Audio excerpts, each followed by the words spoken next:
Hello everyone আর welcome back to show tales. আজকে আমরা চলে এসেছি নববর্ষ সেলিব্রেশনে এখানে আর বাঙালি অ্যাসোসিয়েশনে। তো এতক্ষণ আমরা সাংস্কৃতিক অনুষ্ঠান দেখলাম, এবার আমরা খাওয়া দাওয়ার জায়গায় যাব। তো পুরো ব্লগটা আজকে তোমাদের সাথে শেয়ার করছি, তো তোমরা দেখতে থাকো সেখানে আর কী কী খাওয়া হলো। নববর্ষ মানেই তো পেট পুরে বাঙালি খাওয়া দাওয়া। তো চলো আজকে দেখি যে আইটেমসে কী কী আছে।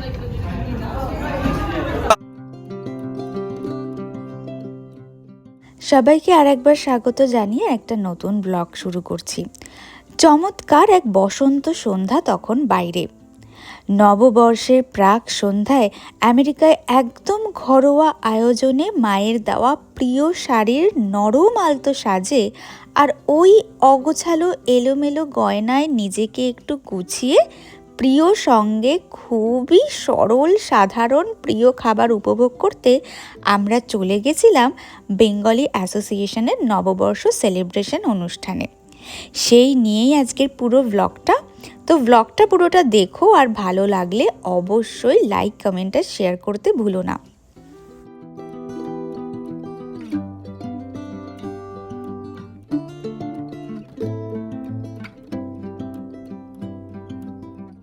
নববর্ষ মানেই তো নতুন নতুন জামা, মিষ্টির বাক্স, হালখাতা, লোভনীয় শরবত। 8 থেকে 80 মনে যেন এই কথাগুলোই ঘোরাফেরা করে। নতুন বছর মানে যেমন খাওয়া দাওয়া, তেমনি বিভিন্ন সাংস্কৃতিক অনুষ্ঠানও। এবং এই প্রথা চলে আসছে বহুদিন থেকেই। আমাদের আমেরিকাতেও তাই আজকে একটু সাংস্কৃতিক সন্ধ্যার আয়োজন হয়েছিল। সেই সমস্ত ডিটেলসেই এই ব্লগে শেয়ার করেছি। নতুন বছর সবার খুব ভালো কাটুক, আনন্দে কাটুক, এই আশা রেখে আজকের ব্লগটা শুরু করছি। শহর, দেশ, মহাদেশ বা গোলার্ধ বদলে গেলেও মায়ার পশমে মাখা এই মনটুকু যেন সজীব থাকে, কারণ ভালোবাসার চেয়েও মায়ার টান অস্থির, অপরিমেয়।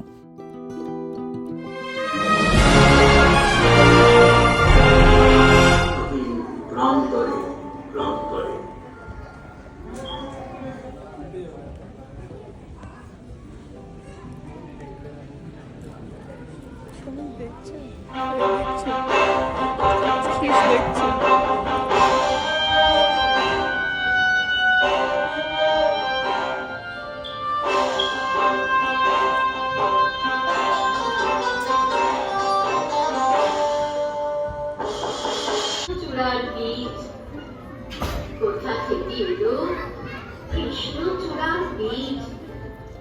যুবতী হলো সে কয়েক বছর পরে। সাঁওতালি মেয়ে খোপায় তীর প্রলাপ, সাঁওতালি মেয়ে খোপায় তীর প্রলাপ। অর্জুন তাকে চাইল আপন করে। নববর্ষের স্মৃতির চেয়ে এখানে বেশি মনে পড়ে ইংরেজি নতুন বছর উদযাপনের ছবি। তবে আদতে তো আমরা বাঙালি বলুন, কাজেই একটু বাঙালি খাওয়া ছাড়া, একটু বাঙালি সঙ্গ ছাড়া কি আর নববর্ষ কাটে? আজকে সকাল থেকে বাড়িতেও তাই আয়োজন ছিল হরেক রকম বাঙালি খাওয়া দাওয়ার। বড়ি দিয়ে পালং শাক ভাজা, মুরগির মাংসের ঝাল, স্যামন মাছের কারি, চাটনি, মিষ্টি। এই সমস্ত খেয়ে দিয়ে দুপুরবেলার দিবানিদ্রা দিয়ে ছুটে গেছিলাম বাঙালি বন্ধুদের সাথে আজকের নববর্ষর দিনটা আলাদা করে উপভোগ করার তাগিদে।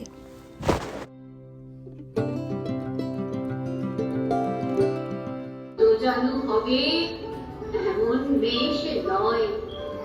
বসন্তে সে তো একাই নিজেই সাজে। আর্য পুরুষের আসক্তি নেই তার। কবে পাবে ওই হৃদয়ের খোঁজ? রূপ দেখে তার ধাঁধায় দুখানি চোখ। ভাবে কবে পাবে ওই হৃদয়ের খোঁজ?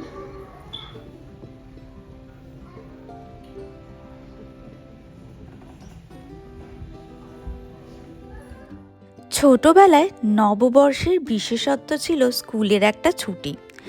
বাড়িতে মায়ের হাতে পরম যত্নে তৈরি সুস্বাদু সব খাবার, এখন যে খাবারগুলো রেস্টুরেন্টে গিয়ে 400-500 টাকা খরচ করে কিনি, সেই সবজি তরকারিগুলো তখন টেবিলে থরে থরে সাজানো থাকতো মায়ের সৌজন্যে। কিন্তু ব্যাস, এখন প্রত্যন্ত আমেরিকায় এসে পৌঁছায় না কলকাতার হালখাতা বা অন্য কোনো উৎসবের আমেজি। বেঙ্গলি নিউ ইয়ার্স ডের ছুটি আর দিদিমাকে জন্মদিনে চিঠি। আমেরিকার সেই ছোট্ট শহরের সঙ্গে এখনও তেমনভাবে আলাপ হয়নি বাঙালি রীতিনীতির। প্রত্যন্ত পাহাড়ি জায়গা এখন কলকাতার মানুষদের দৌলতে ধীরে ধীরে শিখছে নববর্ষ।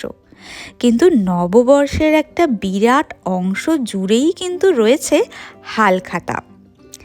সেই সময় ছোটবেলায় পয়লা বৈশাখে খুব গরম পড়তো। বিকেলবেলা বেরোতাম, গলায় পাউডারের দাগ লেগে থাকতো, নতুন গেঞ্জি পরতো ভাই আর আমরা পরতাম নতুন ফ্রক। সাথে বাবা মা দুজনেই থাকতো, মা বেশি থাকতো। শিব দুর্গা বস্ত্রালয়ে যেতাম, লোডশেডিং হতো, অল্প ভিড়ও হতো। কিছু জমা দিলে খাতায় লিখে নিত, এগিয়ে দিত মিষ্টির প্যাকেট আর ক্যালেন্ডার। হাতে নিয়ে প্যাকেটটা নাড়লে একটা আন্দাজ পাওয়া যেত। নিমকিটা মাধ্যমিকের বিজ্ঞান নিয়ে রচনার মতো কমন, একটা না একটা থাকবেই। লাড্ডু থাকতো যেটা প্যাকেটময় পাক মারত। যে দোকানে কোল্ড ড্রিঙ্কস আইসক্রিম দিত ভিড় বেশি হতো। প্রথম চুমুকেই কোল্ড ড্রিঙ্কস খেয়ে একটা ঢেকুর উঠত। সব প্যাকেট বাড়িতে এনে একসাথে রাখা হতো। হার্ডওয়্যারের দোকান, ওষুধের দোকান আর কাপড়ের দোকান, সবার লাড্ডু মিশে যেত। কোনো কোনো দোকান শিওর করে কোন মিষ্টি দিয়েছে বলা যেত না, কিন্তু অনেকগুলো গার্ডার পাওয়া যেত। মা যত্ন করে সেই গার্ডারগুলো একটা বাক্সে রেখে দিত। পাজি, ক্যালেন্ডার দেওয়াল পেত। সত্যি এই ছোটবেলার দিনগুলো যদি এখানে ফিরে পাওয়া যেত কি ভালোটাই না হতো বলুন। নববর্ষ আমাদের কাছে তাই খুব বিশেষ, স্মৃতিতে, আবেগে।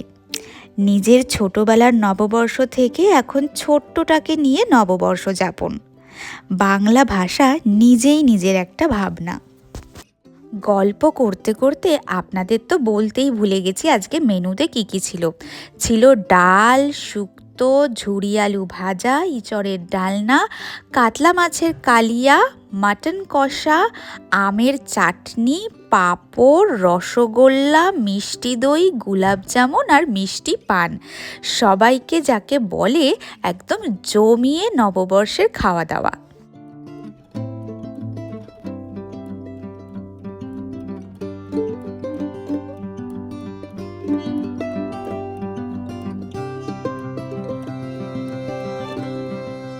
আমেরিকা থাকলেও কলকাতা তো মন জুড়ে। প্রবাসীর মনে তাই বড় মায়া, বড় টান। বিশেষ দিনে শহরকে তাই আমাদের মনে পড়ে আরও বেশি। কিন্তু সাধ্য মতো ওই অল্প প্রয়াসে বিশেষ দিনকে রঙিন করে তোলার ইতিবাচক উদ্যমটুকু এমনভাবেই জড়িয়ে থাকুক আমাদের মনে আজীবন। সবাইকে নববর্ষের শুভেচ্ছা, ভালোবাসা জানিয়ে আজকের ব্লগটা এখানেই শেষ করছি। সবাই ভালো থাকবেন, সুস্থ থাকবেন আর শো টেলসের পাশে থাকবেন। Stay tune, bye bye.